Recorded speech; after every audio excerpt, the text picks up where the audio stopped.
Hawkseye Sound TV coming back at you. So I wanted to give you guys an update on the interior for my 74 Impala. So you guys seen them already before, I don't know if you have, but this is the original interior here. Got the zigzagging pattern. All peanut butter all the way around. And I've been waiting from Canada for them to send my original interior right here. You guys can see, exact same pattern.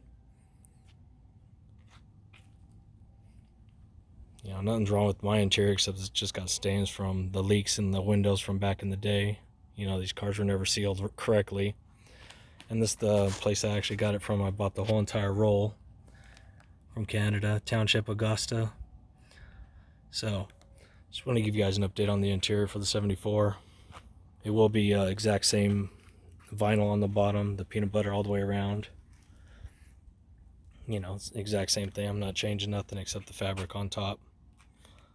The original pattern. So that's all, you guys. Hawkseye Sound TV. Later.